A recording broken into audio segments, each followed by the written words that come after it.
didukung oleh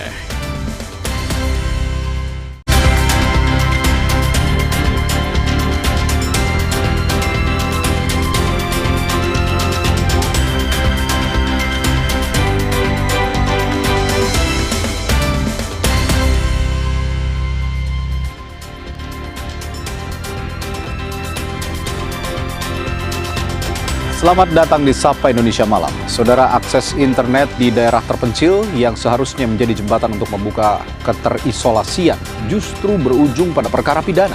Seorang warga Sikakap, Kepulauan Mentawai didakwa menyelenggarakan jasa telekomunikasi tanpa izin setelah menyediakan layanan internet berbasis Starlink bagi masyarakat. Di satu sisi ada aturan yang mewajibkan setiap penyelenggara jasa telekomunikasi memiliki izin. Namun di sisi lain, pemerintah mengakui masih ada kesenjangan konektivitas di wilayah terpencil. Lalu di mana batas antara inovasi membantu masyarakat dengan pelanggaran regulasi? Dan apakah penegakan hukum dalam kasus ini sudah proporsional? Yang juga jadi sorotan kami lainnya di Sapa Indonesia Malam hari ini adalah pemerintah Iran meyakini sanksi ekonomi Amerika Serikat yang selama ini digunakan untuk menekan Teheran justru tidak akan mengubah sikap Iran. Iran menilai sanksi tersebut akan memperburuk tekanan ekonomi dan bukan tidak mungkin justru memicu perlawanan yang semakin keras terhadap Amerika Serikat. Teheran pun menegaskan tidak akan tinggal diam terhadap tekanan Washington dan memperingatkan setiap tindakan Amerika Serikat akan memiliki konsekuensi. Informasi ini dan lainnya akan kami hadirkan dalam Sapa Indonesia Malam bersama saya Friska Clarissa. Dan saya Radhi Saputro. Inilah Sapa Indonesia Malam selengkapnya untuk Anda.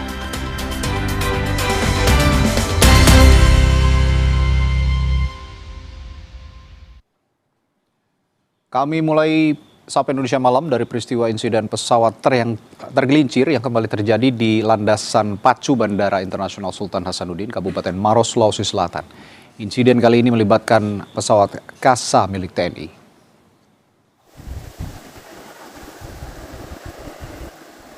Pesawat Kasa TNI adalah pesawat angkut taktis ringan bermesin turboprop ganda yang diproduksi bersama oleh pabrikan Spanyol Kasa dan PT Dirgantara Indonesia.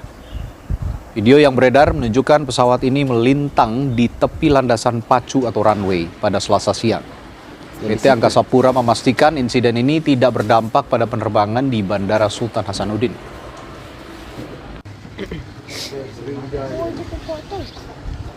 Memang benar telah terjadi kejadian tersebut di Bandara Sultan Hasanuddin pada pukul 11.25 di area landasan pacu utara selatan atau runway 0321.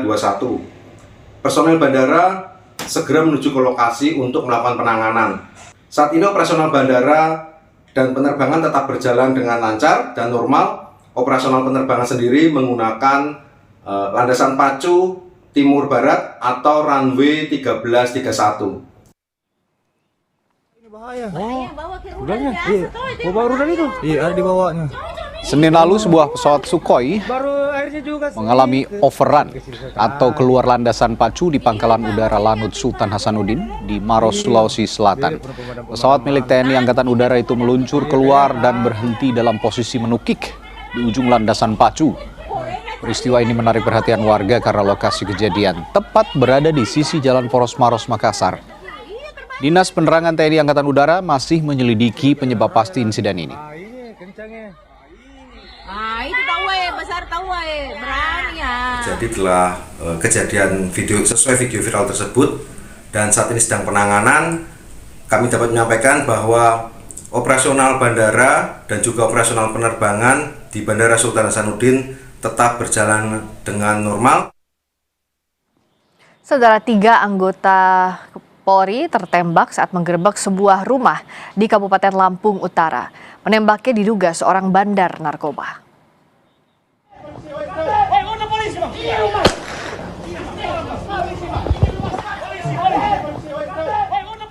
Sejumlah anggota Reskrim Polres Lampung Utara menggerebek rumah pelaku di wilayah Muara Jaya, Kabupaten Lampung Utara, Lampung, Selasa dini hari. Saat itu pelaku tengah menggelar hiburan organ tunggal di rumahnya. Baku tembak terjadi antara pelaku dan polisi hingga pelaku meninggal dunia.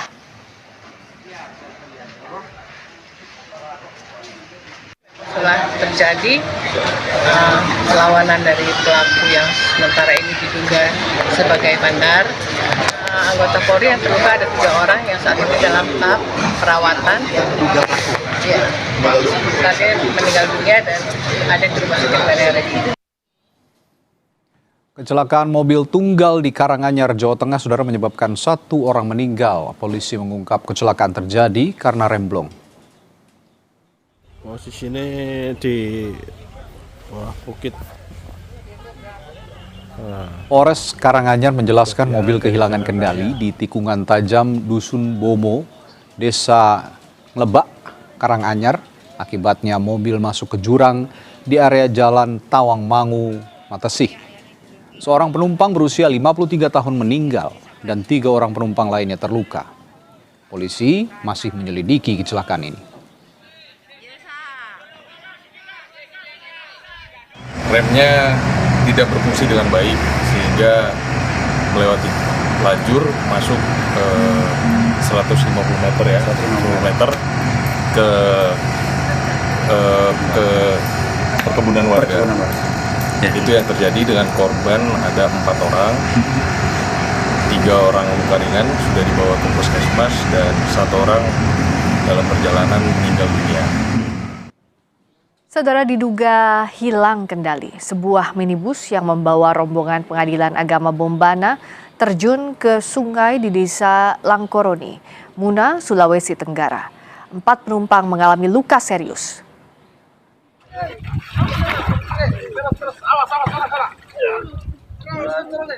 Ditemukan dalam kondisi terbalik dalam sungai di bawah jembatan Lebo Desa Langkoroni, Kecamatan Maligano, Kabupaten Muna, Minggu lalu. 1 persatu penumpang berhasil dievakuasi sebelum dibawa ke puskesmas terdekat untuk mendapatkan penanganan medis. Petugas dan warga berupaya mengeluarkan para penumpang dari dalam mobil yang terbalik di aliran sungai. Diduga kecelakaan terjadi saat mobil melaju dengan kecepatan tinggi dan kehilangan kendali saat melaju di tikungan.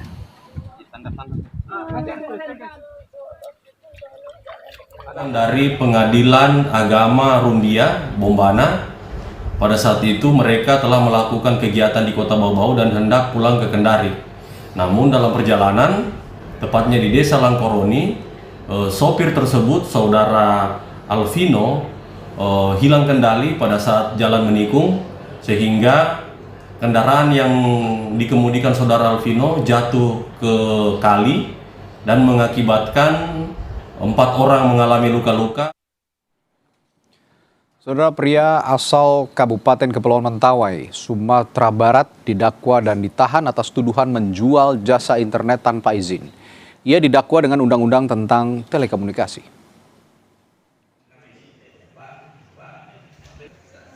Yogi Gilang Arya Setia dianggap bersalah karena menjual jasa layanan internet satelit Starlink di daerah 3T, Kabupaten Kepulauan Mentawai.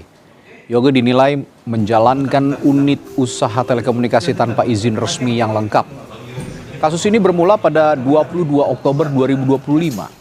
Kepolisian Resor Kepulauan Mentawai menerbitkan laporan polisi atas dugaan usaha telekomunikasi tanpa izin.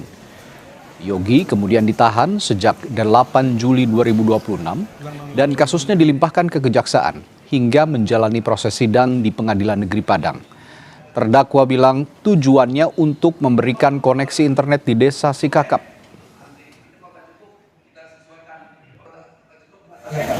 Permintaan penangguhan agar saya bisa bekerja dengan fokus untuk mengamankan komunikasi di daerah-daerah rawan gempa tsunami di kawan. Hanya itu saja. Khususnya sinyal ya? Iya. Jadi berkait. Iya. Iya, saya putra daerah dan berjuang untuk komunikasi daerah Mentawai, khususnya pada utara pada selatan.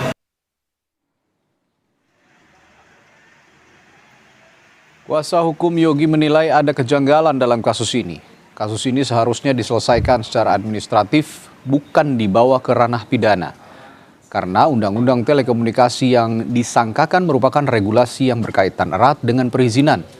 Atas dasar tersebut, Pihak kuasa hukum mengajukan permohonan penangguhan penahanan bagi Yogi yang saat ini mendekam di rutan Anak Air Kota Padang. Dakwakan kepada Yogi, kalau menurut tim penasihat hukum adalah undang-undang yang bersifat administratif. Jadi seharusnya tindakan pidana ini merupakan upaya terakhir terhadap Yogi, atau kita kenal dengan nama ultimum remedium. Menteri Komunikasi dan Digital Mutia Hafid menegaskan bahwa Komdigi menghormati proses hukum yang sedang berjalan terhadap Yogi Gilang Aryastia, warga Mentawai yang didakwa terkait penyediaan jasa layanan internet tanpa izin. Komdigi tidak ingin melakukan intervensi, namun akan melihat langkah solutif. Mutia mengakui bahwa di wilayah Sikakap Mentawai memang ada kebutuhan masyarakat terhadap layanan internet. Namun di sisi lain Mutia bilang bahwa layanan internet memang perlu memiliki izin. Tidak bisa kita pisahkan. Yang satu ada kebutuhan masyarakat untuk internet yang kualitasnya lebih bagus. Di sisi lain juga ada yang memang belum memakai izin. Nah, kalau kami di Komdigi ini biasanya tidak pernah melihat ini menjadi satu bagian tersendiri, sehingga yang kita lakukan adalah langkah-langkah solutif untuk melakukan pembinaan. Jadi memang menurut hemat kami dengan semangat UHAP yang baru juga harusnya yang dikedepankan adalah langkah-langkah pembinaan dan langkah hukum pidana itu adalah solusi terakhir. Menteri Kehutanan Raja Juli Antoni mengungkap 42 kasus pidana kebakaran hutan dan lahan sedang dalam proses hukum. 3 diantaranya terjadi di Provinsi Jambi. Menhut Raja Juli berjanji menindak pembakar hutan dan lahan baik perorangan maupun perusahaan. Ia juga meminta pemerintah daerah merevisi aturan yang memberikan celah untuk pembakaran lahan. Ada beberapa kasus yang masuk ke kami. Tadi untuk proses pidananya seluruh Indonesia ada sekitar 42, ya. 3 diantaranya Jambi. Saya belum bisa sampaikan, nanti saya minta Dirjen Kepolisian untuk menyampaikan. Tadi saya sudah sampaikan juga kepada Pak Kajati untuk berkolaborasi. Tapi pada intinya penegakan hukum ini tidak akan pandang bulu, ya, tidak akan tajam ke bawah dan tumpul ke atas, ya. Yang besar kecil akan kita tindak secara tegas, ya. Saudara, tidak hanya manusia, satwa pun terdampak karhutla. 3 orangutan di Ketapang, Kalimantan Barat masuk ke perkebunan warga karena habitat mereka sudah terbakar. Yayasan Inisiasi Alam Rehabilitasi Indonesia atau YIARI bersama BKSDA Kalimantan Barat mengevakuasi 3 orangutan tersebut. Sebelumnya orangutan ini masuk ke kebun warga di Desa Tanjung Pura, Kecamatan Muara, Pawan, Ketapang pada Senin siang. Ketiganya terdiri dari seekor induk bernama Mama Yuni dan 2 anaknya, Yuni dan Pura. Selain itu, sejumlah orangutan lainnya juga terpaksa meninggalkan hutan menuju area permukiman seiring karhutla yang semakin meluas. Karena orangutan berada itu hutannya hanya tersisa di sebagian di kebun warga. Jadi untuk di bagian belakang itu sudah habis terbakar oleh api. Selama perjalanan kita merescue bisa dilihat di sekeliling perjalanan itu kanan kiri hutannya itu udah hampir habis seluruhnya terbakar oleh api. Sementara di Minahasa Utara, para peternak sapi mulai kehabisan pakan ternak akibat kekeringan dipicu fenomena El Nino. Sudah 2 bulan tidak ada rumput hijau yang menjadi pakan utama sapi. Peternak menyiasati dengan rumput mencampur garam dalam air minum sapi. Strategi lainnya adalah peternak mencincang batang pisang sebagai pengganti nutrisi dalam rumput hijau. Tapi jika kekeringan berlangsung lebih panjang, peternak memastikan ternak mereka akan semakin kurus. Lama ini Pak? Ini sudah masuk ke 2 bulan yang tandus begini, ya, sudah kering begini. Jadi dibantu dengan air campur garam untuk minumannya. Kemarau, kalau dia panjang ini kemarau, ya rata-rata ternak itu kurus karena nggak ada hijauan kita. Karena sapi juga nggak biasa makan dengan makanan buatan. Akibat jembatan putus, anak-anak dua kampung Kecamatan Panimbang di Pandeglang, Banten tak bisa berangkat ke sekolah. Jembatan putus juga membuat warga lainnya seperti petani dan ibu rumah tangga sulit beraktivitas. Anak-anak Kampung Citoke dan Kampung Ceri, Desa Mekarsari, Kecamatan Panimbang, Pandeglang, Banten urung ke sekolah gara-gara jembatan putus. Jalur ini lumpuh setelah truk bermuatan pasir melintas pada Minggu 23 Agustus lalu. Padahal jembatan ini jadi akses utama warga kedua kampung tersebut. Terganggu karena anak-anak mau sekolah juga terganggu, ibu-ibu juga kalau mau aktivitas ke pasar apa kita ganggu. Terus jadi sekolah nggak, Bu? Enggak, karena anaknya takut di jembatannya, takut jatuh katanya, ya kembali lagi, pulang lagi ke rumah. Sejak jembatan putus, warga menggantinya dengan batang kayu sepanjang 25 meter. Warga khawatir risiko jatuh ke sungai semakin tinggi saat air pasang naik. Bahkan tadi banyak yang kuli juga bingung, katanya mau kuli keluar, nggak kulit gimana, katanya kayak apalagi gitu. Kalau ada yang sakit kayak gitu kan, makanya saya minta mudah-mudahan orang Citoke ini nggak pada sakit kayak gitu istilahnya, karena akses jalannya kayak gini, masya Allah aja kayak gitulah. Aktivitas 56 kepala keluarga Desa Mekarsari, Pandeglang, Banten bergantung pada jembatan ini. Warga sangat berharap pemerintah Provinsi Banten memperbaiki jembatan secepatnya. Yuda Dwi Taruna, Kompas TV, Pandeglang, Banten. Serangan udara Israel menghancurkan instalasi air Gaza yang jadi sumber air minum bagi warga Gaza. Kami hadirkan informasi ini setelah jeda di Sapa Indonesia Malam.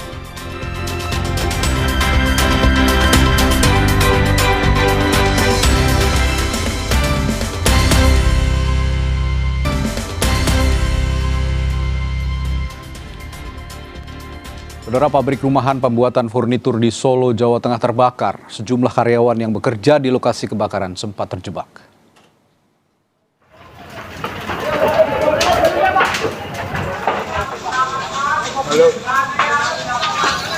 Sebuah rumah di kawasan Pajang, Kota Solo, Jawa Tengah yang berdekatan dengan sekolah serta permukiman padat penduduk terbakar. Api yang cepat membesar sempat membuat kepanikan warga. Sejumlah karyawan dan pemilik rumah sempat terjebak sebelum akhirnya berhasil keluar dari area belakang bangunan. Diduga kebakaran berasal dari korsleting listrik, di mana banyak barang mudah terbakar yang menjadi kendala pemadaman.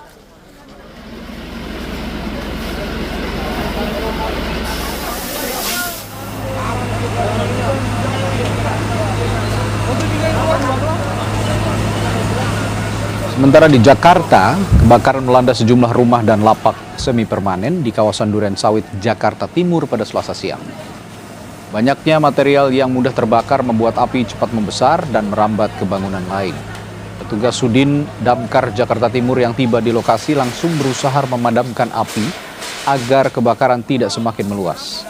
Sementara belum diketahui penyebab kebakaran ini, lantaran api tiba-tiba saja muncul dan membesar hingga merambat ke bangunan di sekitarnya. Tidak ada korban jiwa dalam musibah kebakaran ini.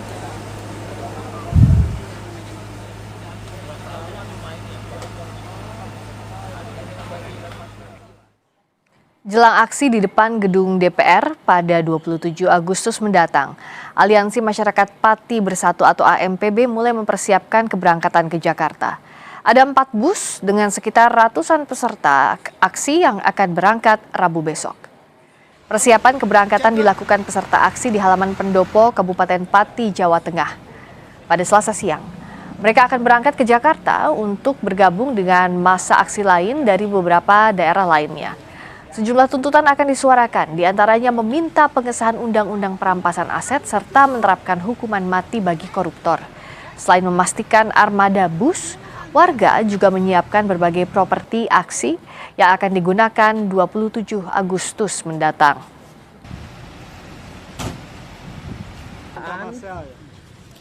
ANPB, Aliansi Masyarakat Pati Bersatu, membawa tuntutan dari masyarakat Indonesia. 2 tuntutan itu ya, rampas aset koruptor dan hukum mati koruptor segera disahkan bulan ini.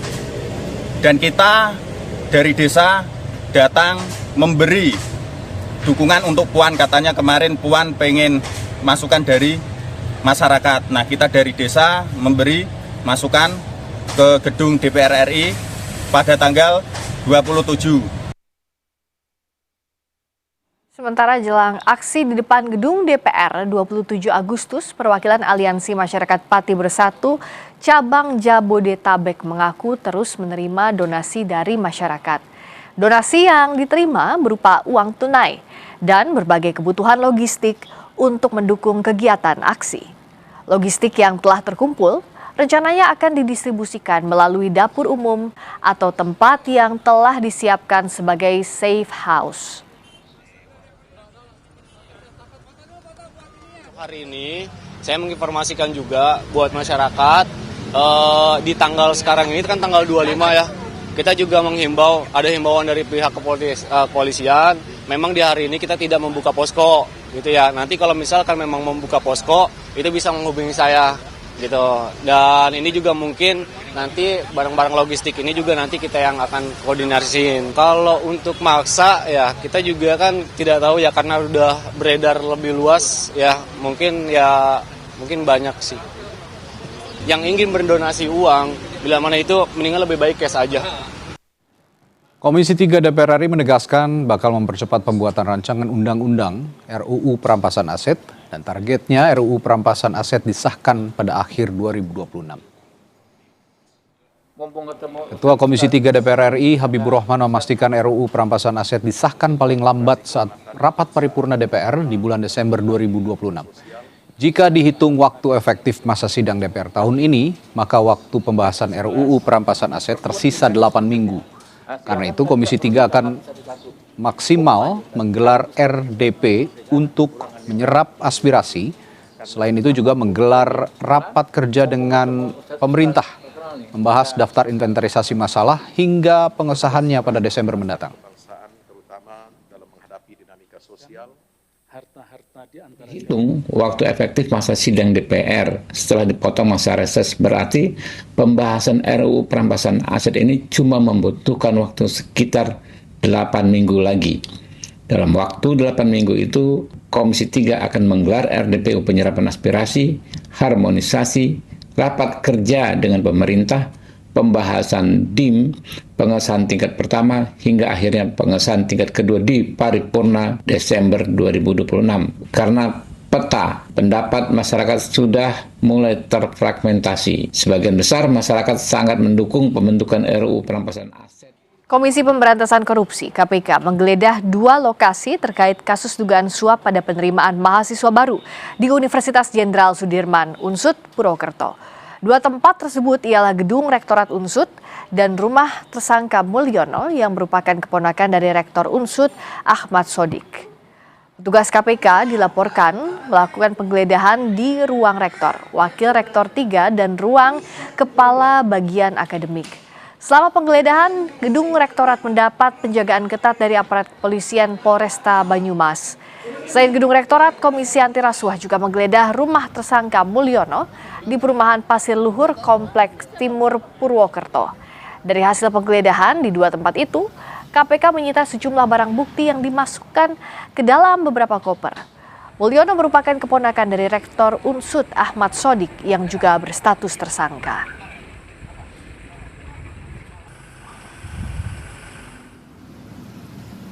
DPC Partai Gerindra Banyumas, Jawa Tengah menonaktifkan kader berinisial AW yang terjerat kasus dugaan suap penerimaan mahasiswa baru bersama tersangka mantan Rektor Unsud Purwokerto, Jawa Tengah.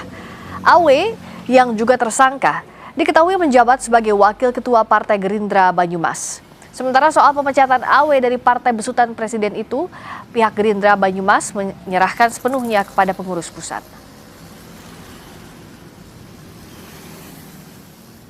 Kami mengucapkan selamat menunaikan ibadah sholat maghrib untuk Anda yang menjalankan di wilayah Jakarta dan sekitarnya. Kami lanjutkan Sapa Indonesia Malam, Saudara. Ledakan dahsyat mengguncang kawasan Sheikh Radwan di kota Gaza. Serangan udara diduga dilakukan Israel menghantam instalasi desa linasi air yang baru saja beroperasi.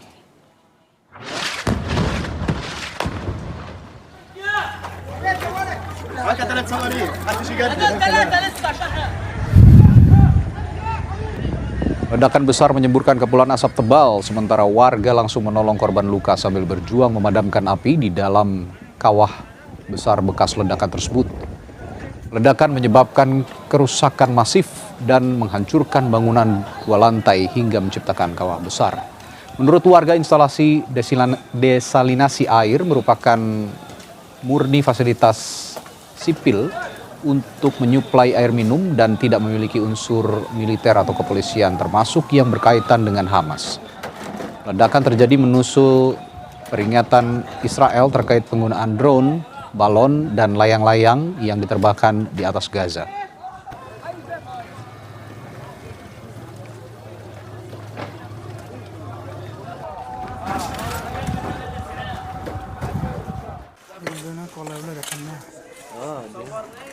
Sehari sebelumnya, bocah berusia 4 tahun tewas setelah Israel melakukan serangan udara yang menghantam kamp pengungsi Burej. Menurut rumah sakit setempat, ibu dan saudara perempuan dari korban ikut terluka. Pasca serangan memperlihatkan bongkahan beton yang runtuh, rangka bangunan bengkok, serta barang-barang rumah tangga berserakan di lokasi kejadian. Termasuk kubah sebuah masjid di dekat lokasi yang ikut rusak sebagian. Serangan tersebut merupakan salah satu dari beberapa serangan di wilayah tengah dan utara Gaza yang menewaskan 4 orang, termasuk bocah 4 tahun. Serangan terjadi setelah pejabat Israel menyatakan bahwa militer bertindak tegas terhadap warga yang bermain layang-layang, padahal layang-layang merupakan hiburan bagi anak-anak di Gaza.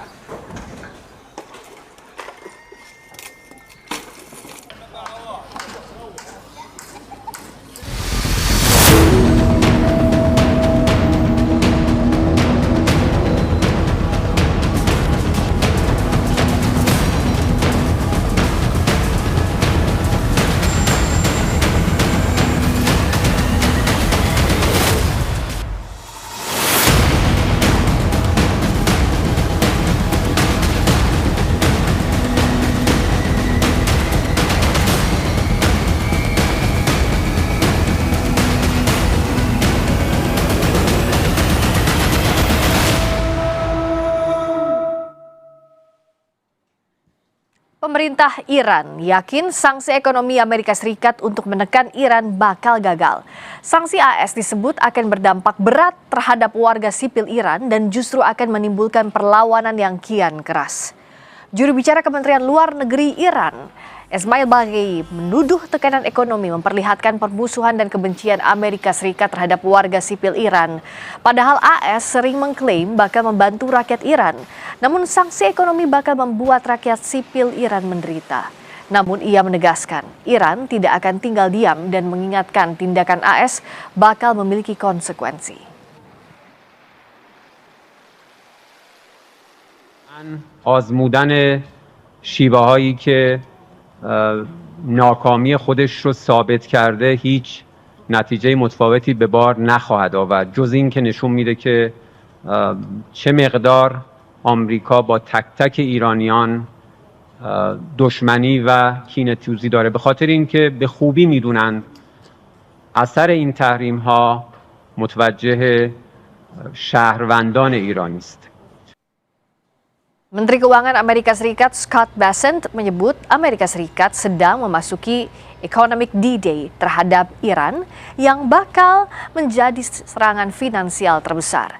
Ia memperingatkan negara manapun untuk memutus hubungan bisnis atau keuangan dengan Iran.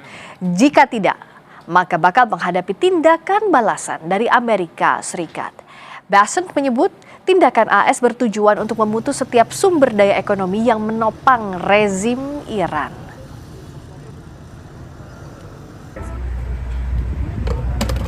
We are giving everyone the opportunity to remedy bad behavior. Why would I want to blow up the global financial system? We believe that it is important to level set and give people a cure period, but they should know that will move very quickly and that we are serious. Secondary sanctions are a very powerful tool. Menanggapi ancaman sanksi ekonomi terhadap negara-negara yang memiliki hubungan dagang dengan Iran, Menteri Keuangan Iran Ali Madanizeh menyebut Iran telah menyiapkan langkah-langkah antisipasi. Dia yakin para mitra dagang Iran tidak akan memutuskan hubungan akibat ancaman sanksi tersebut. Apalagi ada 2 negara besar yang tidak akan mengikuti sanksi ekonomi sesulit apapun. طبیعتا اونا میخوان که حمله تروریستی اقتصادی رو به ما داشته باشن. ما هم ابزارهای خودمون رو داریم، ما هم بازی رو بلدیم. این دفعه هم دیگه فکر نکنن که پدافندی خواهد بود و ما فقط دفاع خواهیم کرد. منتظر حمله هم از طرف ما باشن. عرض کردم دنیای تک قطبی دیگه گذشته. همینطور که دیدین 2 تا از کشورهای بزرگ دنیا نپذیرفتند این تحریم های جدید رو و این برنامه جدید رو و حاضر نشدن که زیر بار برن و ما تقریبا اطمینان داریم که بسیاری دیگر از کشورها هم یا به صورت رسمی یا غیر رسمی نخواهند پذیرفت و انشالله شکست خواهند خورد. Menyusul rencana AS menjatuhkan sanksi terhadap negara-negara yang berdagang dengan Iran, nilai tukar mata uang Iran jatuh ke rekor terendah Senin kemarin. Nilai tukar rial Iran merosot menjadi 2,2 juta per dolar AS.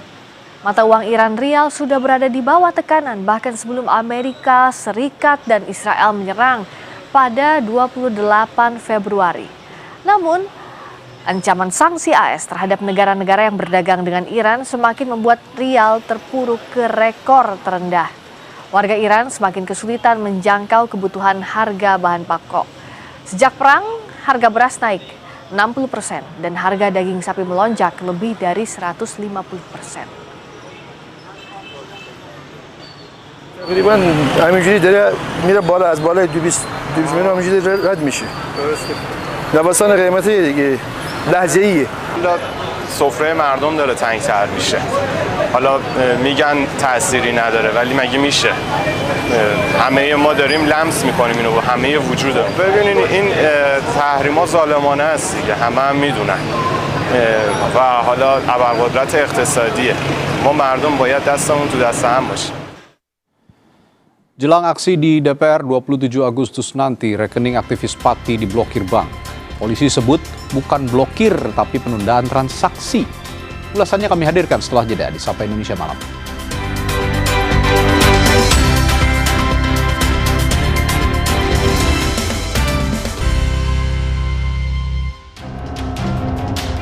Jam 1 rekening saya diblokir, terus jam 3 pagi WA saya hilang. Itu saldo saya muncul, tapi tidak bisa untuk transaksi. Ya masih diblokir. Rencana untuk bayar sewa bis. Kita harus bisa pisahkan antara pemblokiran dengan penundaan transaksi. Apapun istilah yang digunakan oleh polisi, penundaan transaksi, bukan pemblokiran, itu tujuannya tetap sama, yaitu membuat warga Pati yang datang ke Jakarta kehilangan akses terhadap dana operasional mereka. Jadi ada perbuatan melanggar hukum yang dilakukan oleh aparat penegak hukum ketika menjadikan bank sebagai alat atau media membatasi kebebasan atau hak berekspresi warga negara.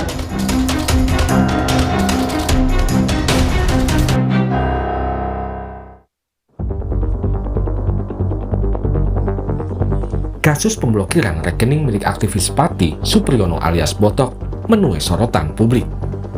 Ia menyatakan rekening bank miliknya yang berisi uang pribadi dan donasi aksi senilai lebih dari 80 juta rupiah diblokir menjelang aksi demonstrasi di DPR.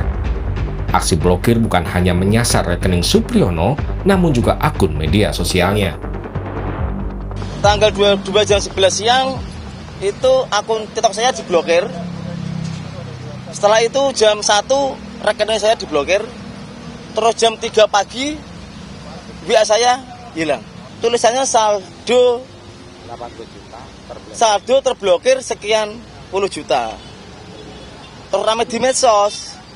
Itu saldo saya muncul tapi tidak bisa untuk transaksi. Ya masih diblokir. Rencana untuk bayar sewa bis. Informasi terakhir hari ini ternyata ya bis yang sudah di DP sama kami dibatalkan semua. Bank Mandiri buka suara soal rekening aktivis Pati yang diblokir jelang aksi demo 27 Agustus. Melalui akun media sosialnya, Bank Mandiri menjelaskan pemblokiran rekening merupakan tindak lanjut dari permintaan aparat penegak hukum dan dilakukan sesuai prosedur yang berlaku. Bank Mandiri memohon maaf atas ketidaknyamanan yang ditimbulkan kepada nasabah terkait pemblokiran rekening. Pemblokiran tersebut merupakan tindak lanjut atas permintaan aparat penegak hukum dan telah dilakukan sesuai prosedur serta ketentuan yang berlaku. Polda Metro Jaya merespon soal pemblokiran rekening koordinator aksi warga Pati.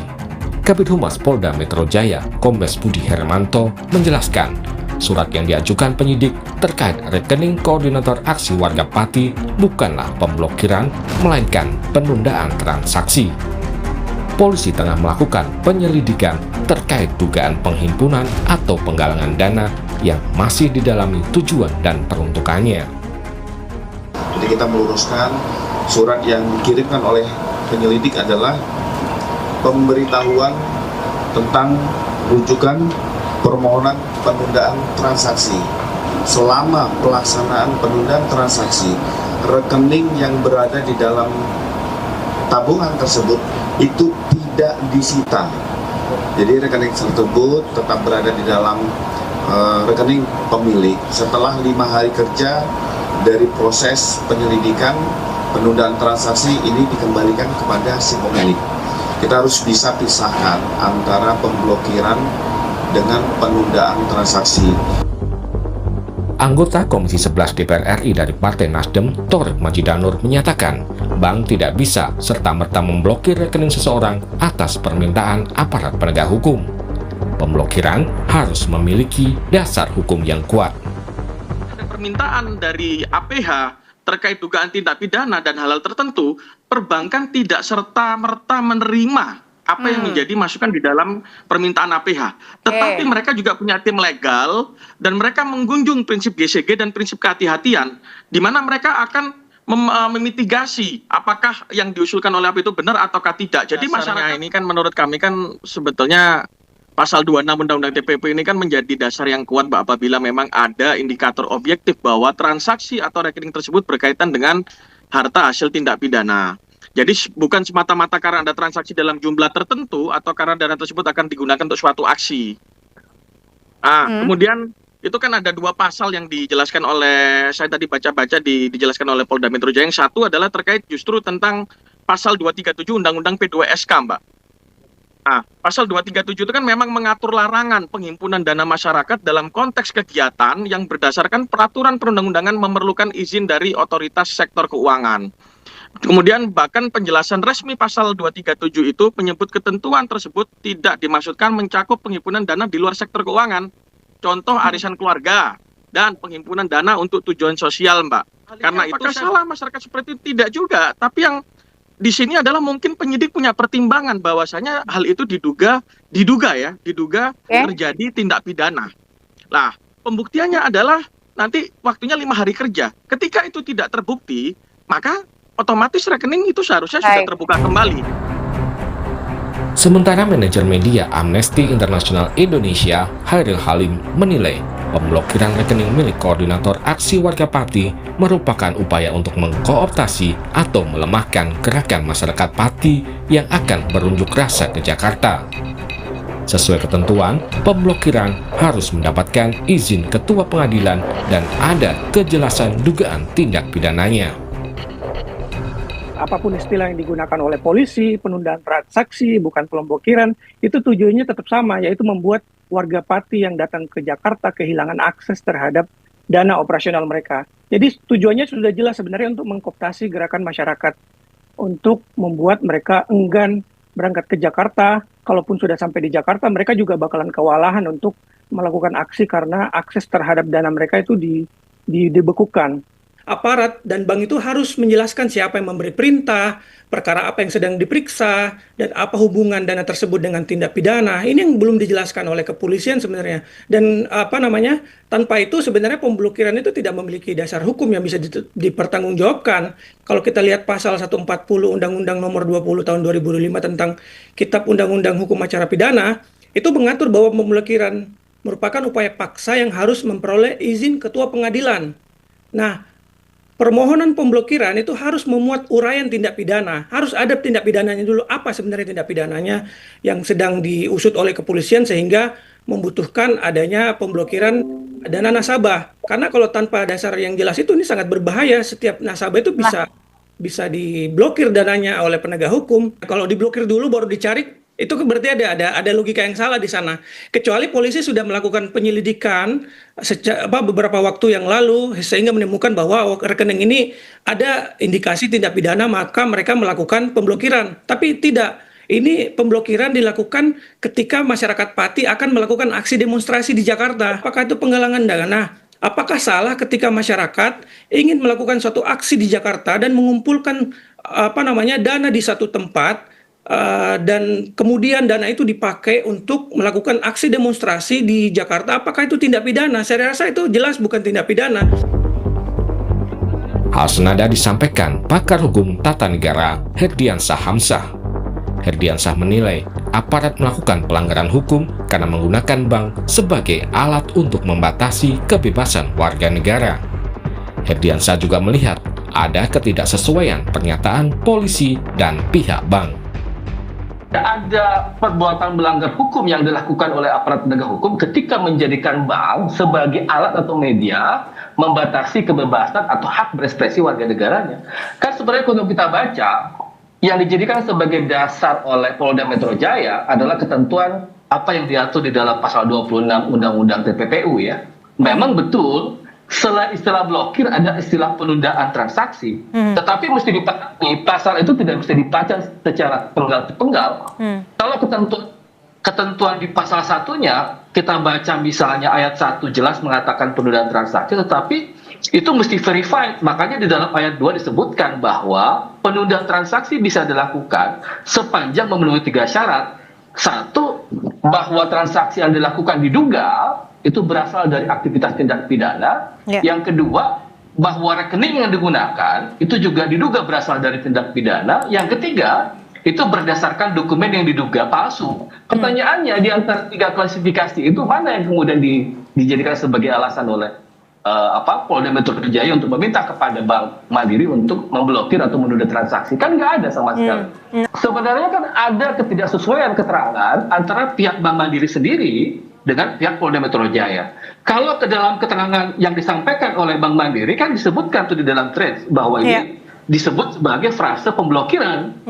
Nah, sementara yang digunakan oleh pihak Polda Metro Jaya kan adalah penundaan transaksi. Jadi ada ketidaksesuaian antara keterangan Bank Mandiri dan pihak Polda Metro Jaya. Saya menduga ketidaksesuaian keterangan ini adalah upaya untuk ngecap ya, mengklarifikasi kepada publik karena kadung ditemukan upaya untuk penghalang-halangan aktivitas kebebasan berpendapat bagi warga. Tapi begini, Mas. Sebelumnya, warga Pati yang tergabung dalam Aliansi Masyarakat Pati Bersatu akan menggelar unjuk rasa di gedung DPR RI pada 27 Agustus mendatang. Salah satu tuntutan mereka adalah pengesahan Undang-Undang Perampasan Aset. Tim Liputan, Kompas TV.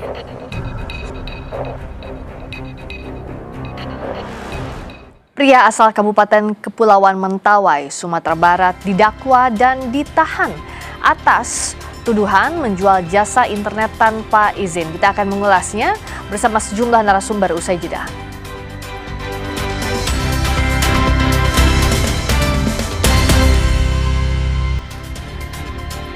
Masih di Sapa Indonesia Malam bersama saya Friska Clarissa. Pria asal Kabupaten Kepulauan Mentawai, Sumatera Barat didakwa dan ditahan atas tuduhan menjual jasa internet tanpa izin. Ia didakwa dengan undang-undang tentang telekomunikasi. Yogi Gilang Arya Setia dianggap bersalah karena menjual jasa layanan internet satelit Starlink di daerah 3T Kabupaten Kepulauan Mentawai. Yogi dinilai menjalankan unit usaha telekomunikasi tanpa izin resmi yang lengkap. Kasus ini bermula pada 22 Oktober 2025, Kepolisian Resor Kepulauan Mentawai menerbitkan laporan polisi atas dugaan usaha telekomunikasi tanpa izin. Yogi kemudian ditahan sejak 8 Juli 2026 dan kasusnya dilimpahkan ke Kejaksaan hingga menjalani proses sidang di Pengadilan Negeri Padang. Terdakwa menyebut tujuannya untuk memberikan koneksi internet di Desa Sikakap.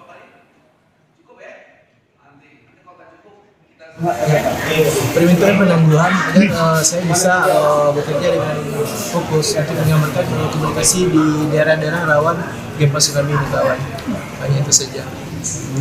Bapak khususnya sinyal ya? Iya.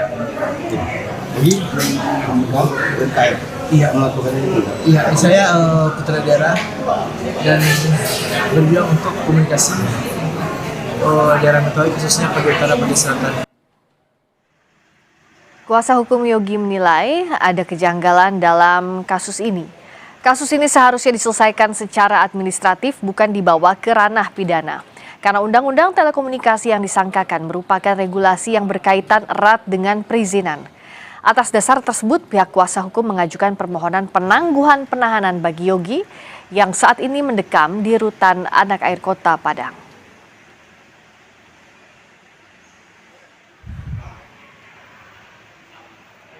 Dakwakan kepada Yogi, kalau menurut tim penasihat hukum adalah undang-undang yang bersifat administratif. Jadi seharusnya tindakan pidana ini merupakan upaya terakhir terhadap Yogi, atau kita kenal dengan nama ultimum remedium. Menteri Komunikasi dan Digital Mutia Hafid menegaskan bahwa Komdigi menghormati proses hukum yang sedang berjalan terhadap Yogi Gilang Arya Setia, warga Mentawai yang didakwa terkait penyediaan jasa layanan internet tanpa izin. Komdigi tak ingin melakukan intervensi, namun akan melihat langkah solutif. Mutia mengakui bahwa di wilayah Sikakap Mentawai memang ada kebutuhan masyarakat terhadap layanan internet. Namun di sisi lain Mutia bilang bahwa layanan internet memang perlu memiliki izin.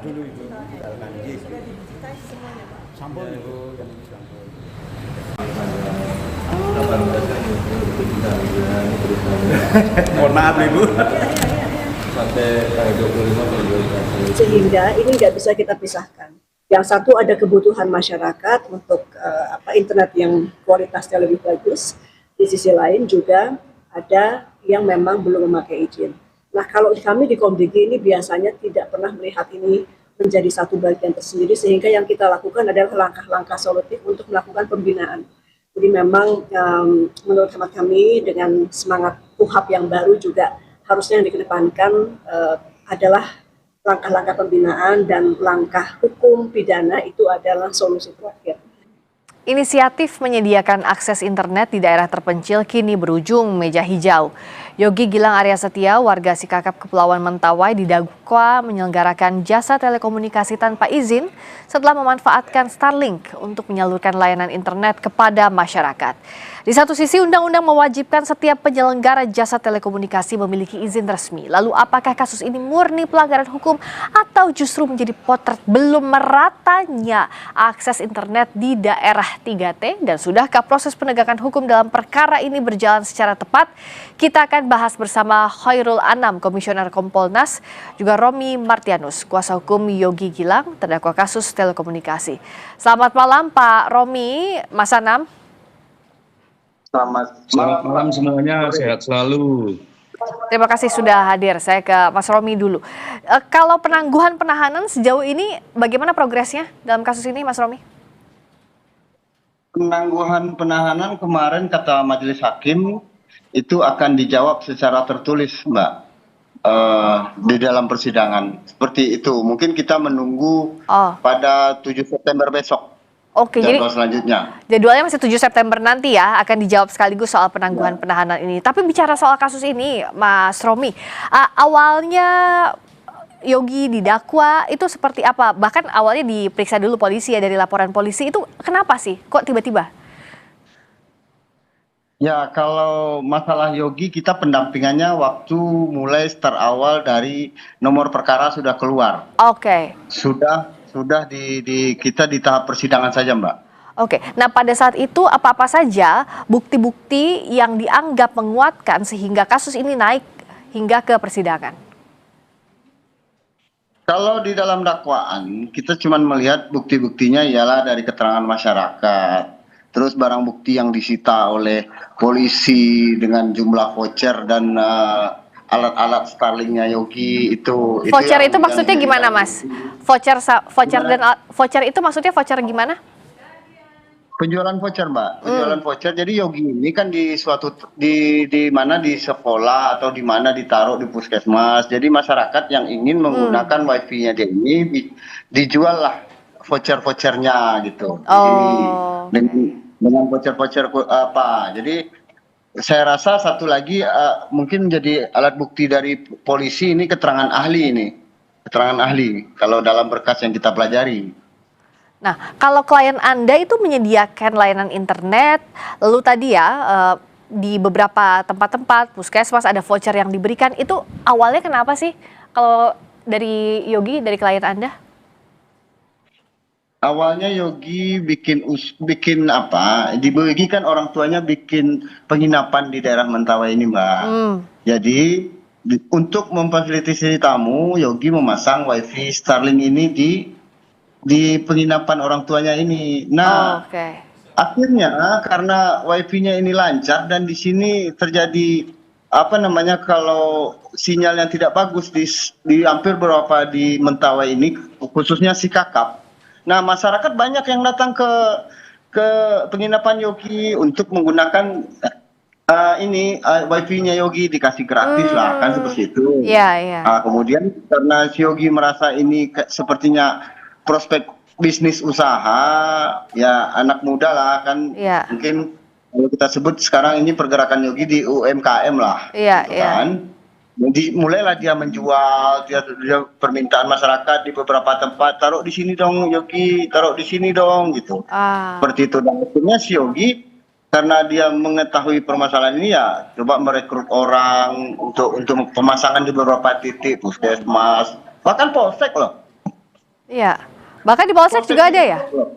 Iya, Polsek Sikap mereka masang loh. Lucunya di sana. Polres juga akhirnya dipasang juga.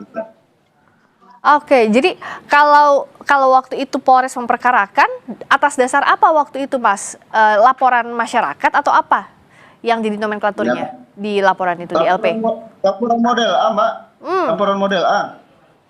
Jadi yang heran saya kan dari pengalaman saya pribadi ya, advokat, tindak pidana itu biasanya kalau laporan model A tidak pidana tentang HAM, terus korupsi bisa jadilah model A, atau narkotika, TPPU, atau perkara pemerkosaan pokoknya yang tindak pidana berat. Nah, kalau Mas Anam melihatnya bahkan laporan model A yang dibuat sendiri itu ya oleh anggota Polri, apakah kasus ini layak diproses secara pidana atau justru seperti pernyataan Mas Romi sebelumnya yang kami kutip bahwa ini sebenarnya ranahnya administratif bukan masuk ke pidana, Mas Anam? Yang pertama-tama kita memang harus menghormati proses yang sedang berlangsung. Ya, artinya tanpa mengurangi kehormatan kita terhadap proses yang sedang berlangsung, ada beberapa hal yang penting. Yang pertama memang kita harus tahu bahwa sekarang itu yang namanya akses internet itu bagian dari hak yang dalam banyak konteks di dunia ini menjadi hak yang juga mendasar.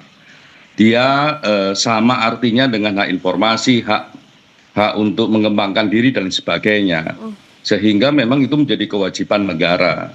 Nah, dalam konteks ini ya kalau ada sinyal yang susah di bagian luar atau perbatasan atau pulau terluar dan sebagainya, ya harusnya memang ini menjadi satu perhatian pemerintah. Nah, kalau ada inisiatif dari masyarakat, harusnya dihormati. Itu yang pertama. Yang kedua, kita harus juga tahu bahwa hukum pidana itu, rezim hukum pidana saat ini dengan KUHP baru sebenarnya mencari jalan-jalan keluar. Tidak semua kasus dibawa ke ranah pengadilan. Bahkan bisa dituntut bebas dan sebagainya sampai di level proses seperti ini. Ya, artinya kita memang menyayangkan rekan-rekan kepolisian di sana ya kok mengambil langkah yang tidak menggunakan paradigma baru dalam KUHP kita, apalagi dengan model A. Gitu ya. Jadi ada dua perspektif yang menurut saya ini bersinggungan. Satu perspektif soal hak untuk informasi, akses internet dan sebagainya. Yang kedua soal paradigma KUHP kita Ya, KUHP kita yang tidak hanya sekedar ultimum remedium, tapi juga jalan-jalan keluar, ada RJ dan lain sebagainya. Nah, oleh karenanya, ya karena ini prosesnya sudah di pengadilan, ayo kita hormati pengadilan. Namun demikian, kami berharap juga ya melihat ini dalam konteks skala yang jauh lebih luas. Ya. Satu, memang ada kebutuhan masyarakat untuk akses internet. Kedua, ada soal-soal UMKM yang harusnya didampingi dan sebagainya. Ya. Kalau memang terdakwa ini sekarang ini kekurangan administrasi lah, apalah ya didampingi lah gitu loh, didampingi, dipulihkan sebagai satu usaha yang basisnya UMKM. Iya. Tidak malah di proses pidana begini. Memang ada beberapa dimensi yang harus kita bahas di kasus ini. Selain soal kasusnya, soal harusnya ada kewajiban negara yang menyediakan akses internet, apalagi itu masuk daerah 3T. Yang kedua juga bagaimana pendampingan masyarakat itu tidak semata-mata dikenakan pidana yang semestinya jadi ultimum remedium atau upaya hukum terakhir. Ada beberapa jalan yang ditempuh. Saya mau ke kasus ininya dulu, Mas Anam. Untuk masyarakat, tadi kan Mas Romi bilang bahwa merasa terbantu, bahkan datang ke penginapan, lalu juga dia bilang bahwa meminta akses itu begitu dan disediakan dengan sukarela. Nah, apakah ini bisa jadi hal yang meringankan atau saksi meringankan di persidangan nanti? Sesaat lagi kita bahas di Sapa Indonesia Malam.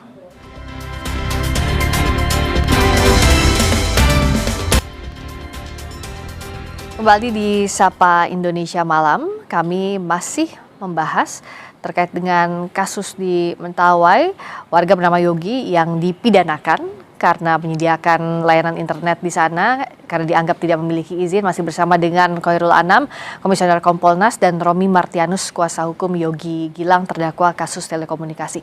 Mas Anam, kalau dengan tadi masyarakat yang justru meminta kepada Yogi pada saat ada wifi di sana karena tidak jelek jaringan internetnya bahkan belum tersedia, apakah ini bisa jadi upaya yang meringankan atau bisa dihadirkan saksi meringankan di persidangan? Anda melihat ini, Mas Anam?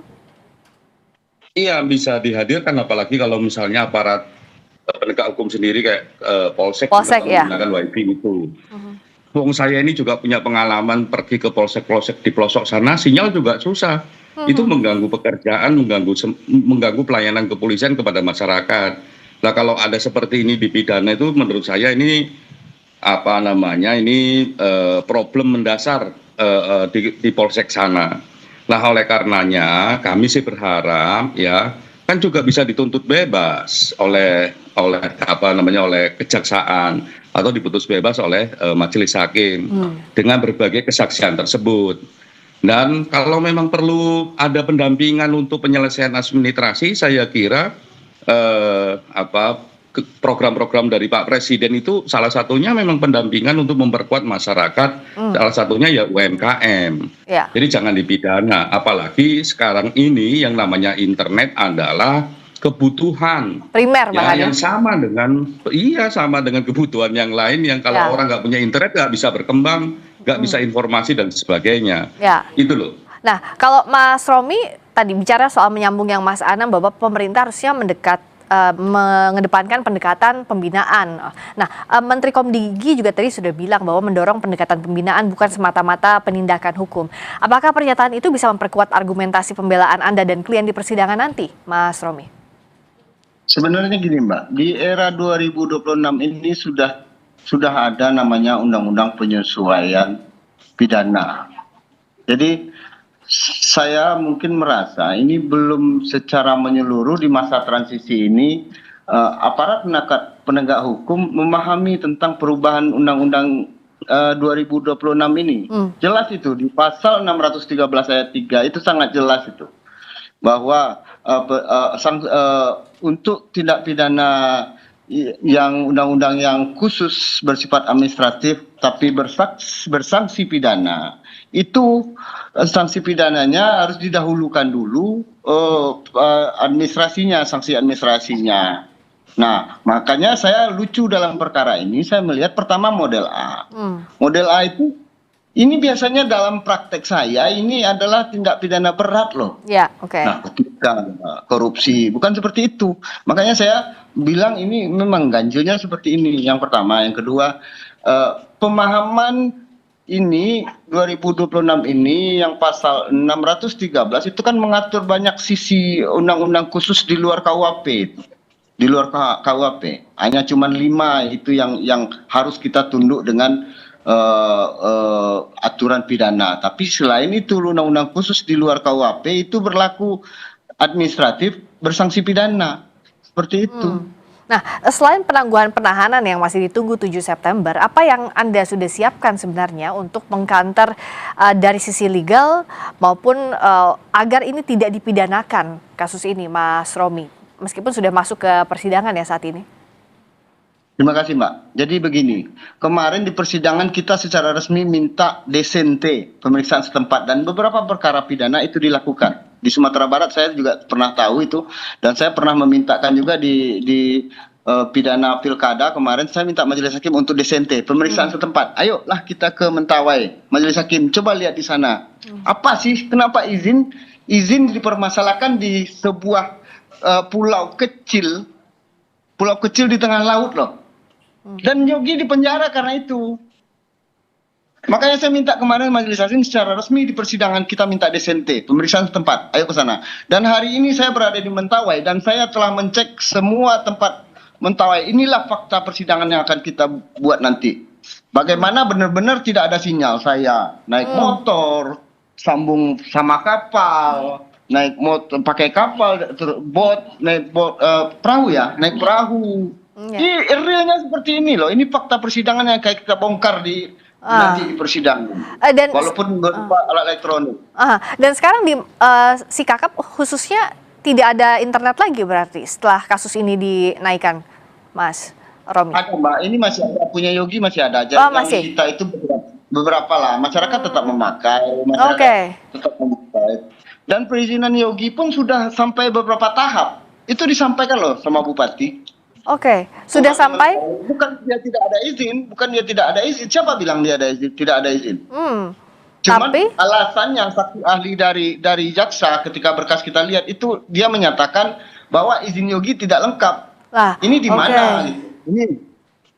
Jadi izin itu sedang berproses, tidak lengkap, tapi malah malah masuk ranah pidana. Mas Anam, ya kalau selain teknis persidangan dan izin, kalau kita pakai logika awam saja, apakah artinya kalau masyarakat butuh internet, sementara ini adalah kewajiban dari pemerintah, kewajiban negara untuk menghadirkan di daerah 3T sebagai sebagai kebutuhan yang primer, ini dianggap salah dari awal, harus dipidanakan? Perlukah masyarakat ya pasrah gitu aja gitu, tidak mendapatkan akses internet dengan baik daripada dipidana? Kan tentu bukan logika ini kan yang harusnya dilakukan sekarang, Mas Anam. Iya, saya kira memang kita harus bijak secara menyeluruh ya. Kalau memang daerah 3T ada masyarakat yang memiliki inisiatif untuk menyambungkan itu dengan berbagai perangkatnya, ya harusnya didukung. Ya kalau nggak bisa mendukung peralatan ya minimal didukung dengan administratifnya. Nah jangan dipidana. Dan ini persoalan serius. Nah bagaimana jalan keluarnya? Ya saya harap rekan-rekan jaksa maupun rekan-rekan hakim dalam persidangan ini bisa bijak. Ya juga bisa dituntut bebas kok, dituntut ada RJ di selama proses kayak masih ada ya. Memungkinkan. Itu artinya ayo kita dudukkan bahwa ini menjawab kebutuhan masyarakat gitu loh. Kalau ada problem misalnya kelengkapan berkas administratif ya didampingi, jangan dipidana. Dan saya kira dengan polisi yang dengan model A, saya kira itu langkah yang kurang tepat. Dan saya luruskan juga model A itu bukan soal kasus berat. Kasus apapun bisa model A asalkan memang tidak ada yang melakukan pengaduan. Tapi apapun itu ya langkah dari rekan kepolisian dengan model A kayak begini menurut saya nggak tepat. Nggak bisa melihat konteks besarnya. Ini kebutuhan masyarakat saat ini. Sama dengan kebutuhan air, sama dengan kebutuhan listrik, internet itu. Kalau negara kita mau berkembang ya internetnya dijawab. Nah, kalau ada orang yang bisa menjawab ya harus didampingi. Ya, kalau ada kurang kelengkapan ya dilengkapi, didampingi begitu. Oke, Mas Anam, karena ini sudah masuk ke ranah persidangan, kalau Kompolnas mendorongnya ya yang bisa melakukan hanya dari jaksa penuntut umum ya sejauh ini, entah untuk memutuskan RJ ataupun hakim misalnya memutus bebas kalau sampai sana, atau jaksa penuntut umum yang menuntut untuk bebas, begitu ya? Sementara ini itu ya. Oke, kalau Mas Romi, sekarang apa yang diusahakan betul dan apa sebenarnya yang ingin disampaikan atas nama klien Anda juga dari kasus ini? Kalau kami dari tim penasihat hukum mungkin hanya berpikir seperti ini. Yogi tidak pantas untuk dipenjara karena aturannya jelas. Ini harus sanksi administratif dulu dilakukan terhadap Yogi. Apakah barang-barangnya disita, apakah izinnya dicabut dulu. Nah, yang ganjil lagi dari kami di sini ini coba jadi apa ya, Kompolnas apa Kejaksaan Agung lah, jadi perhatian ini. Ini soalnya gini, Yogi itu pada 2 Oktober sudah mendirikan badan usahanya dan sudah punya NIB. Nah, laporan polisinya tanggal 22 Oktober 2025. Lucu bukan tuh? Nah, ini yang dikerjanya korporasi apa Yogi sendiri? Makanya saya bilang ini cacat formil loh ini. Laporan polisinya. Baik. Cacat formil ini. Proses hukum tentu saja dihormati, tapi yang jelas pelaksanaannya harus adil, berkeadilan untuk semua pihak dan cermat betul. Jangan sampai ada ketakutan satu kasus padahal itu memberikan manfaat untuk masyarakat tapi dipidana. Artinya sekarang kita menyerahkan di persidangan untuk memutus seadil-adilnya. Terima kasih Mas Anam, Khairul Anam, Komisioner Kompolnas. Terima kasih Mas Romi Martianus, kuasa hukum Yogi Gilang sudah hadir di Sapa Indonesia Malam. Berikutnya saudara, kami kembali dengan sorotan menyusul rencana Amerika Serikat menjatuhkan sanksi kepada negara-negara yang berdagang dengan Iran. Nilai tukar mata uang Iran jatuh ke rekor terendah Senin kemarin. Selengkapnya bersama Radi Saputro di Sapa Indonesia Malam, usai jeda.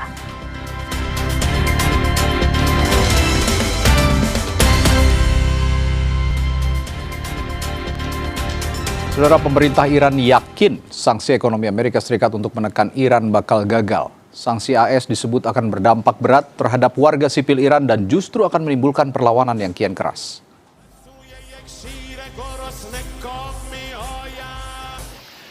Juru bicara Kementerian Luar Negeri Iran, Esmail Baghei, menuduh tekanan ekonomi memperlihatkan permusuhan dan kebencian Amerika Serikat terhadap warga sipil Iran. Padahal AS sering mengklaim bakal membantu rakyat Iran, namun sanksi ekonomi bakal membuat rakyat sipil Iran menderita. Namun dia menegaskan Iran tidak akan tinggal diam dan mengingatkan tindakan AS bakal memiliki konsekuensi.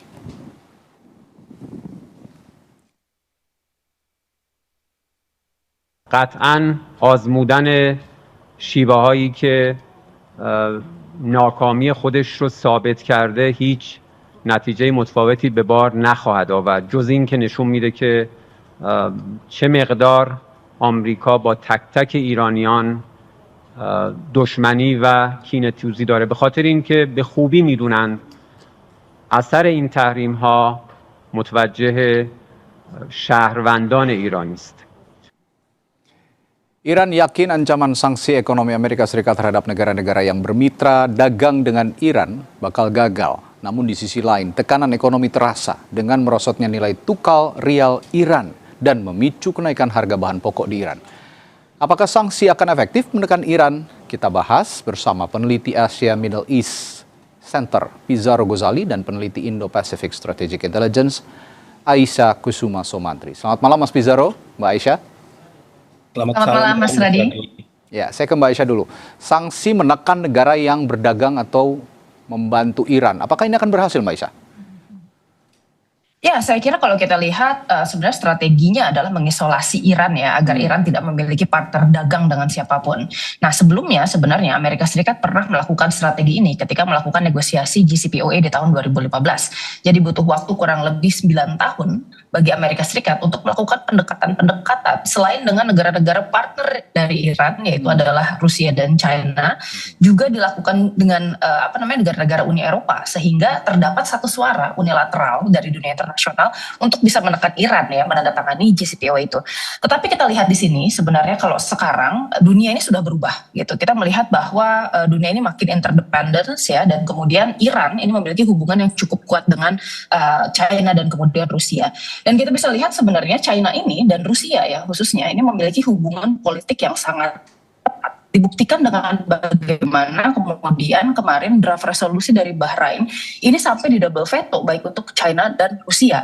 Nah ini mengindikasikan sebenarnya meskipun Iran memiliki ekonomi yang sangat resilient untuk dalam negeri dan mereka sebenarnya cukup self-sufficient ya, sekalipun kemudian ada sanksi yang berlaku selama 47 tahun, tetapi kita lihat sebenarnya Iran sendiri ini berusaha untuk kemudian mempertahankan ya partner-partner dagangnya, karena mau tidak mau sebenarnya harus ada kebutuhan Iran untuk bisa berhubungan dengan negara-negara lain. Ini yang ingin untuk diputus oleh Amerika Serikat. Tetapi saya kira sebenarnya melihat bagaimana kemudian China dan kemudian Rusia ini masih memiliki kepentingan yang lain dengan kemudian kemenangan Iran, khususnya kemudian di dalam Amerika Serikat, saya kira sebenarnya ini membutuhkan upaya ekstra keras dari Amerika Serikat untuk bisa swaying baik China dan Rusia ke pihaknya Amerika Serikat. Ya, masih ada Tiongkok dan Rusia dan shadow fleet lainnya sebenarnya. Iran juga bisa bergantung ke sana. Mas Wizaro, kalau Amerika Serikat apakah pernah menerapkan sanksi seperti ini di masa lalu ke negara-negara lain dan apakah ini berhasil menurut Anda? Iya, ini bukan barang baru bagi Amerika Serikat ya. Tadi Mbak Aisyah juga sudah mention ya.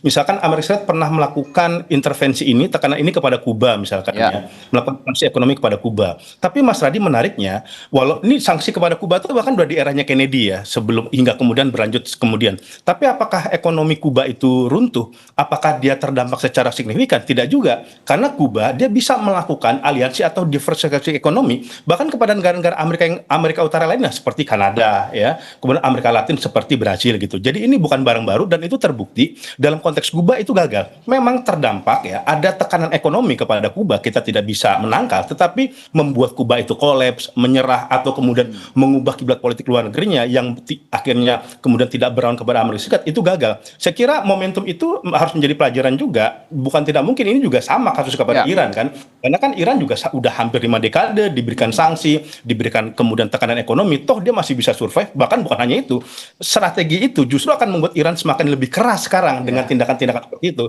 Karena Trump itu jangan berpikir sanksi itu cuma berlaku satu arah, sanksi itu kan berlaku dua arah.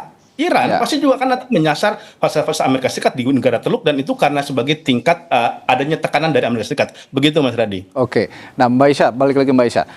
Sanksi ini kan sebenarnya sudah apa saja seperti putar otak gitu. Amerika Serikat dan Donald Trump ini putar otak menerapkan sanksi untuk Iran, mulai dari program nuklir, dukungan ke proksi segala macam, atau sikap Israel yang saat ini juga sepertinya sudah kebingungan begitu ya. Tapi kira-kira apa kelemahan utama strategi sanksi Amerika Serikat sejauh ini, Mbak Aisyah?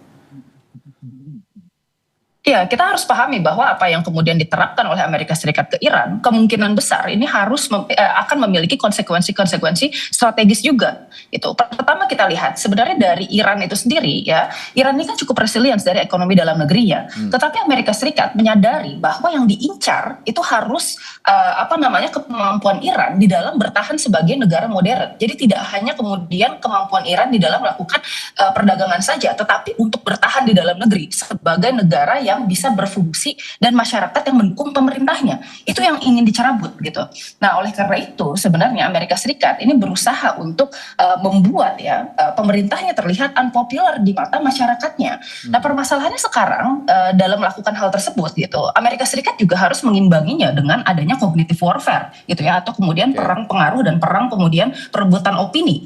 Nah, sekarang kita tahu betul bahwa perang opini ini sangat tidak menguntungkan Amerika Serikat. Bahkan di dalam negeri Amerika sendiri ya, approval rate dari Donald Trump menurut Reuters itu hanya 33% gitu. Apalagi kemudian kalau kita lihat di dalam negeri Iran, di mana kemudian peredaran informasi ini masih sangat dijaga ketat oleh pemerintahnya gitu. Jadi saya rasa ini merupakan sebuah hal yang harus dipahami bahwa ada resiko-resiko tertentu. Termasuk diantaranya adalah seperti kata Mas Wizaro tadi, mengerasnya opini masyarakat Iran terhadap Amerika Serikat, sehingga hasil yang nanti yang ditimbulkan oleh tekanan ekonomi ini bukan kemudian masyarakatnya kontra terhadap pemerintah, tetapi malah sebaliknya adanya kemudian kebencian yang luar biasa dari masyarakat Iran karena ya merasakan dampak dari perang ini yang dimulai oleh Amerika Serikat sebagai negara agresor. Ya, harapannya kan berbalik arah menentang pemerintahannya. Tapi menurut Mbak Aisyah ini malah jadi semakin keras ya. Rakyat Iran ini juga untuk menentang Amerika Serikat dan membenci Amerika Serikat. Mas Pizarro, kira-kira tapi bagaimana Iran mengelola tekanan ekonomi ini secara praktis? Nah, apakah mereka semakin bergantung pada ekonomi informal, perdagangan barter, atau mata uang alternatif, atau bagaimana?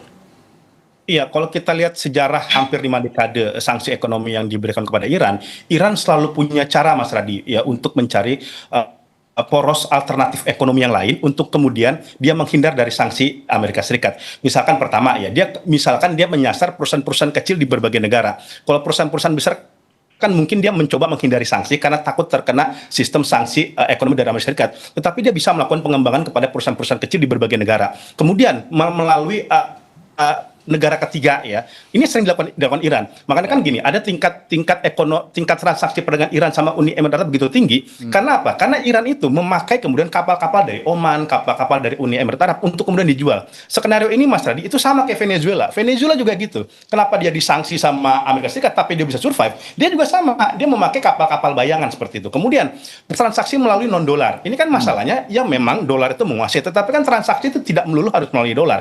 Misalkan di Iran kepada Cina itu memakai yuan. Kemudian tantangan yang lainnya adalah Amerika Serikat mungkin berani melakukan sanksi kepada Cina, tapi kepada perusahaan-perusahaan kecil. Kalau bank-bank besar, saya kira kalau Amerika Serikat memberikan sanksi kepada Amerika Serikat, kepada Cina, itu akan makin memperlebar konflik antara Cina dengan Amerika Serikat. Ingat Mas Radi, yang membutuhkan Amerika Serikat itu bukan cuma Cina, Amerika pun juga membutuhkan ekonominya Cina seperti itu. Ini yang malah yang menjadi dilema ekonomi juga bagi Donald Trump. Kedua, jangan lupa, dia punya negara kawasan. Iran berbatasan dengan Turki, berbatasan dengan Irak, berbatasan dengan Afghanistan. Dia bisa kemudian, walaupun misalkan dia dihambat kepada berbagai negara-negara, tetapi negara-negara kawasan ini masih sangat intensif untuk melakukan perdagangan kepada Iran. Saya kira ini celah yang akan dimanfaatkan Iran untuk kemudian tidak terkena sanksi Amerika Serikat. Oke, sepertinya memang Amerika Serikat sudah kehilangan daya paksa sehingga sudah bingung lagi, ujungnya lagi memberikan sanksi ekonomi. Tapi saya ingin bertanya ke Mbak Aisyah juga, apakah sanksi ekonomi ini berpengaruh terhadap kekuatan militer Iran dalam konteks saat ini masih bersih tegang antara Amerika Serikat dan Iran di kawasan? Tapi jangan dijawab dulu, nanti sesaat lagi di Sapa Indonesia Malam. Tetap bersama kami.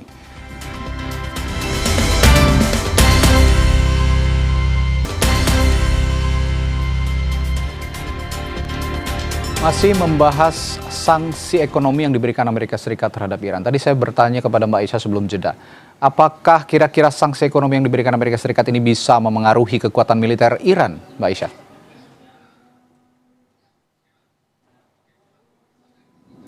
Mohon maaf, Mbak Aisyah sepertinya masih di mute. Mohon maaf. Radi, terima kasih untuk pertanyaannya. Ya, tentu saja Mas, karena yang namanya perang itu mahal. Satu hal yang perlu kita pahami bahwa untuk bisa memaintain sebuah militer, khususnya di dalam kondisi perang, itu membutuhkan resources yang sangat besar. Akan tetapi kalau kita lihat sekarang di sini, Iran tidak punya pilihan lain selain untuk terus ya maintaining dan kemudian restocking kemampuan dari militernya. Karena kalau kita lihat ini merupakan existential threat untuk Iran. Jadi meskipun ya mereka harus mengalokasikan resources sebesar apapun ya, mau tidak mau Iran harus kemudian mengedepankan sebenarnya seluruh resourcesnya untuk bisa ya at the very least kemudian survive dari perang ini gitu. Dan kita tahu sebenarnya Iran ini juga bukan negara yang sebenarnya bulletproof ya. Data menunjukkan sebenarnya dari awal perang sampai sekarang ya Iran ini juga sudah mengalami gangguan ekonomi. Misalnya saja blokade itu menimbulkan kerugian sekitar 435 juta US dollar per harinya. Kalau per bulan kita hitung-hitung itu sekitar 13 miliar US dollar. Nah, belum lagi kita melihat tingkat inflasi yang ada di Iran itu juga meningkat sebesar kalau tidak salah itu sekitar 40%. Nah, ini kan menunjukkan bahwa sebenarnya yang terdampak dari perang ini itu adalah kapasitas ya kualitas hidup dari masyarakat Iran. Meskipun kita tahu bahwa sekarang masyarakat Iran merasa bahwa mungkin kehidupannya menjadi susah dan lain-lain gitu ya. Tetapi kita harus melihat juga ini kapasitas pemerintah atau keinginan pemerintah untuk tetap mempertahankan diri di dalam situasi seperti ini itu tidak akan berubah. Nah, hal yang kemudian menguntungkan bagi Iran itu adalah militer dan teknologinya ini cukup murah karena rata-rata teknologinya ini dibuat dengan teknologi modular yang sederhana dan kemudian ini bisa resource ya dari kemudian sumber-sumber umum dibandingkan dengan sumber daya yang sangat spesifik kalau dibandingkan dengan Amerika Serikat dan negara-negara Eropa. Ya, artinya Iran masih bisa bertahan dengan kekuatan militer meskipun sanksi ini diberikan oleh Amerika Serikat begitu ya. Mas Pizarro, saya punya keyakinan begitu ya bahwa sebenarnya tujuan Amerika Serikat memberikan sanksi ini juga salah satunya adalah untuk agar supaya Iran juga bisa kembali ke meja perundingan. Kira-kira tekanan ekonomi yang saat ini diberikan, apakah akan membuat Iran juga akan kembali ke meja perundingan seperti yang diinginkan Amerika Serikat? Itu yang pertanyaan yang sangat krusial dari Mas Radi. Apakah tekanan sanksi baru ekonomi dari Amerika Serikat ditujukan untuk membuat Iran itu menyerah atau membuat Iran itu kembali ke meja perundingan? Kok saya tidak begitu yakin premis yang pertama, Mas Radi ya. Ini lebih kepada cara Amerika Serikat untuk menekan Iran kembali agar mau lagi melakukan negosiasi seperti itu. Ini yang terbaru misalkan Pakistan yang diwakili oleh Panglima Asim Munir itu berangkat ke Teheran, bertemu dengan Mohsin Rezai, bertemu dengan Pezeshkian, itu menarik, membawa titipan dari Amerika Serikat, Mas Radi. Apa titipannya? Bahwa Amerika Serikat, ini disebut-sebut Donald Trump ya, itu mau kemudian akhirnya mencabut blokade maritim kepada Iran dan mencabut sanksinya asal Iran itu mau membuka Selat Hormuz dan menghentikan serangan-serangan proksinya kepada kawasan Teluk dan juga Amerika Serikat. Artinya bukan tidak mungkin memang tekanan-tekanan ekonomi yang dilakukan oleh Trump itu hanya bergening dari Amerika Serikat agar Iran itu mau ke meja perundingan seperti itu.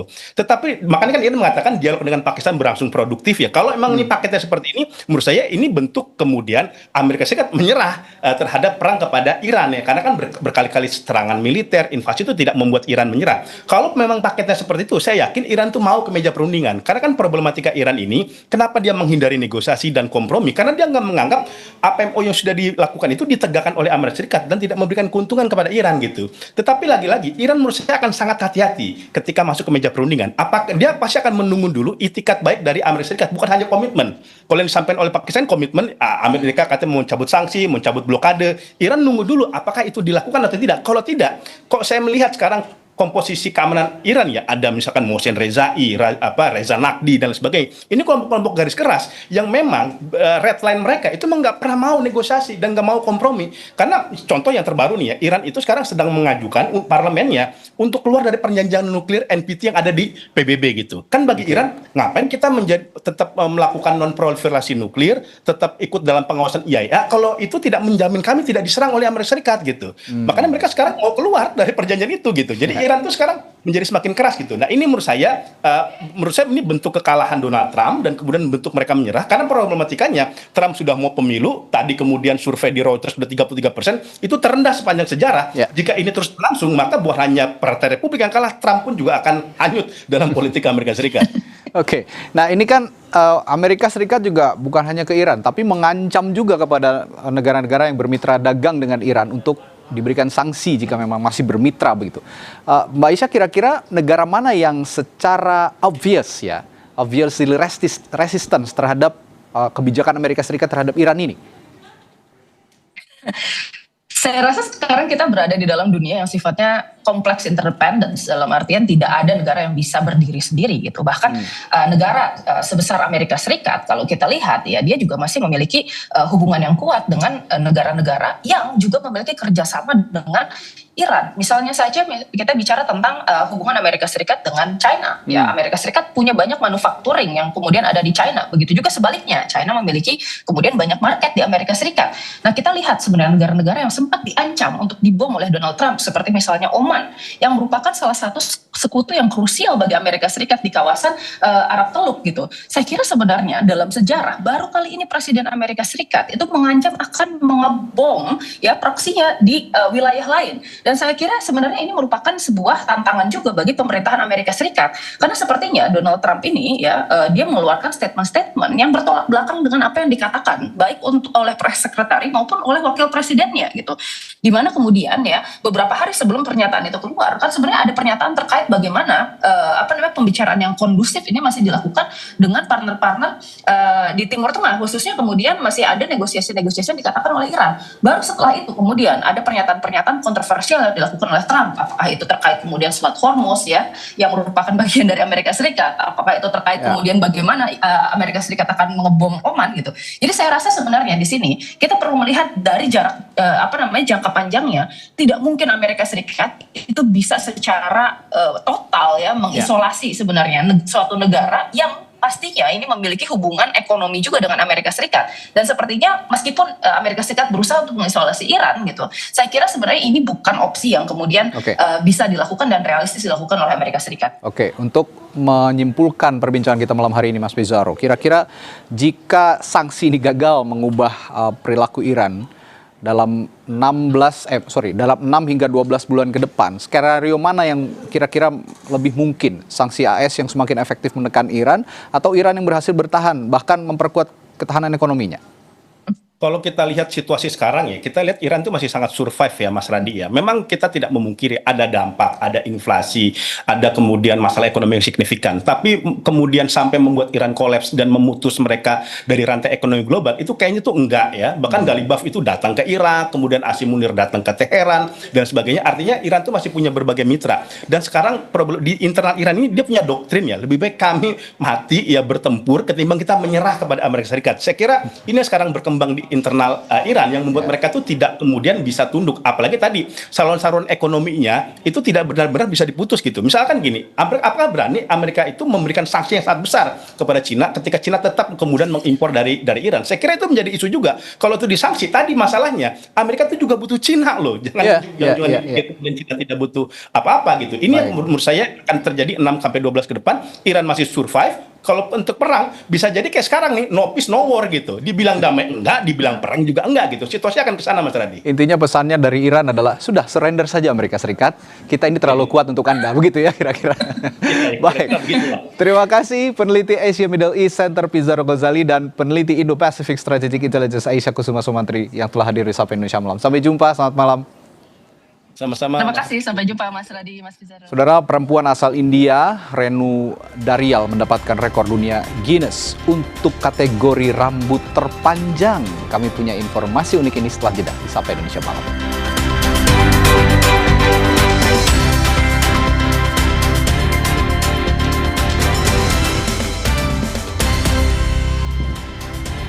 Kembali di Sapa Indonesia Malam, Komisi Pemberantasan Korupsi KPK menggeledah 2 lokasi terkait kasus dugaan suap pada penerimaan mahasiswa baru di Universitas Jenderal Sudirman Unsud Purwokerto.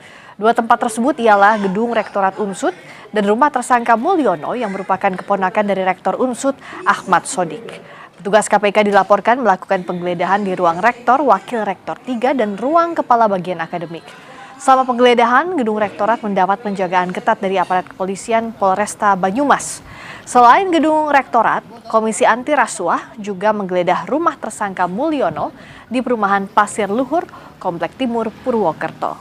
Dari hasil penggeledahan di 2 tempat itu, KPK menyita sejumlah barang bukti yang dimasukkan ke dalam beberapa koper.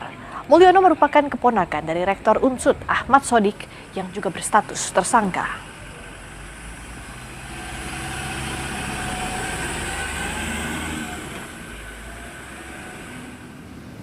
DPC Partai Gerindra Banyumas Jawa Tengah menonaktifkan kader berinisial AW yang terjerat kasus dugaan suap penerimaan mahasiswa baru bersama tersangka mantan Rektor Unsud Purwokerto Jawa Tengah. AW yang juga tersangka diketahui menjabat sebagai Wakil Ketua Partai Gerindra Banyumas. Sementara soal pemecatan AW dari partai itu, pihak Gerindra Banyumas menyerahkan sepenuhnya kepada pengurus pusat. Pengurus sudah menonaktifkan secara resmi pada AW karena memang mekanisme partai khususnya di DPC adalah untuk menonaktifkan, dan adapun apakah nantinya ada perubahan pemecatan dan sebagainya itu menjadi kewenangan untuk ranah daripada DPP. Sorotan lain dari India, saudara, perempuan asal India Renu Daryal mendapatkan rekor dunia Guinness untuk kategori rambut terpanjang. Daryal mengurai rambut panjangnya yang hampir menyamai langit-langit rumah pada umumnya. Rambutnya tercatat memiliki panjang 271,5 cm atau 2,71 meter. Sang pemilik rambut panjang ini mengatakan tidak pernah memotong rambutnya sejak tahun 2016 dan rekornya secara resmi diukur pada 15 April 2026 lalu. Dan rekor dunia Guinness mengumumkan pencapaiannya pada Agustus ini. Daryal melampaui rekor dunia sebelumnya yang dipegang oleh perempuan asal Ukraina dengan panjang rambut 2,5 meter.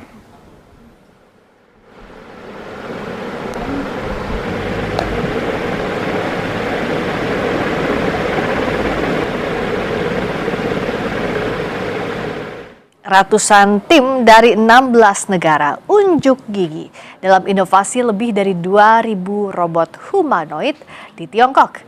Ajang ini sekaligus menunjukkan investasi besar-besaran telah mendorong bidang robotika di Tiongkok maju pesat. Robot berlari, bela diri, duel tinju di atas ring hingga main pingpong jadi pemandangan semarak ajang World Humanoid Robot Games 2026 di Beijing, Tiongkok. 666 tim dari 16 negara saling unjuk gigi menghadirkan 2056 inovasi robot humanoid terbaru. Salah satunya bahkan mengalahkan rekor pelari 100 meter Usain Bolt. Seorang peserta kompetisi menilai investasi besar-besaran Tiongkok telah mendorong kemajuan pesat dalam bidang robotika humanoid. Produsen yang terlibat pun bertambah signifikan. 今年的机器人的运控都比去年要厉害的很多，机器人的攻击速度、攻击力度以及攻击后能不能稳定下来这个的能力都比去年大大的提升。包括今年这个新出的 H2 组别也是非常新的一个尝试，以前没有这么大的机器人参与到这个项目。 Pengunjung melihat potensi menjanjikan dari inovasi robot-robot humanoid melalui ajang inovasi ini. Batas kemampuan teknologi robot-robot ini bisa diuji agar dapat mendukung tugas-tugas manusia lebih praktis dalam sehari-hari.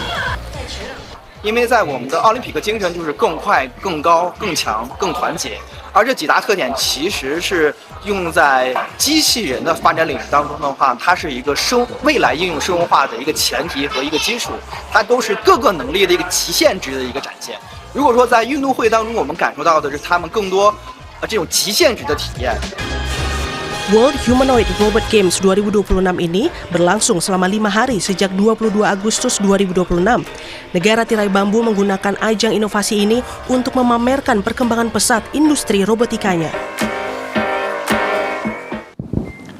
Dan berita tadi jadi penutup Sapa Indonesia Malam kali ini. Kami punya informasi bahwa Kompas TV apps kini telah hadir di TV Android dan Tizen. Download sekarang juga dan tonton video-video premium dari kami Kompas TV dan Kompas Gramedia. Dan terima kasih Anda telah menyaksikan program Sapa Indonesia Malam hari ini. Perbarui terus informasi Anda di Kompas TV dan minum air mineral dengan kemurnian optimal yang murni pasti sejuknya. Saya Friska Clarissa. Dan saya Radi Saputro. Selamat malam, sampai jumpa.